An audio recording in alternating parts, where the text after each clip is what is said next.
غسل کا پہلا فرض کلی کرنا ہے۔ اکثر دیکھا گیا ہے کہ لوگ تھوڑا سا پانی لے کر پھر فوراً منہ سے نکال دیتے ہیں۔ اس طرح فرض ادا نہیں ہوتا۔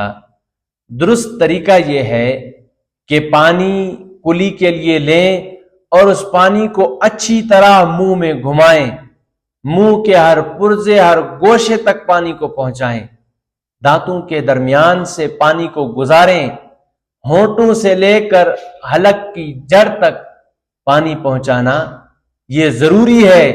اگر اس طریقے سے ہم اپنے فرض کو ادا کریں گے، یعنی منہ کے ہر پرزے ہر گوشے تک، ہونٹوں سے لے کر حلق کی جڑ تک ہم پانی کو پہنچائیں گے، اگر ان تمام چیزوں پر پانی بہہ جائے گا تو تب ہمارا فرض ادا ہوگا، وگرنہ ہمارا فرض ادا نہیں ہوگا۔